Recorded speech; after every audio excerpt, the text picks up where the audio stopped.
بسم اللہ الرحمن الرحیم۔ حضرت معاذ رضی اللہ عنہ فرماتے ہیں کہ مجھے حضور اقدس صلی اللہ علیہ وسلم نے 10 باتوں کی وصیت فرمائی۔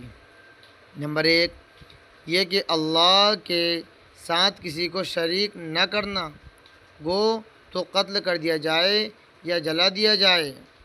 نمبر 2 والدین کی نافرمانی نہ کرنا، گو وہ تجھے اس بات کا حکم کرے کہ بیوی کو چھوڑ دے یا سارا مال خرچ کر دے۔ نمبر 3 فرض نماز جان کر نہ چھوڑنا، جو شخص فرض نماز جان کر چھوڑ دیتا ہے اللہ کا ذمہ اس سے بری ہے۔ نمبر 4 شراب نہ پینا کہ یہ ہر برائی اور فحش کی جڑ ہے۔ نمبر 5 اللہ کی نافرمانی نہ کرنا کہ اس سے اللہ تعالیٰ کا غضب اور قہر نازل ہوتا ہے۔ آگے کی 5 سننے کے لیے ہمارے چینل کو لائک ضرور کریں۔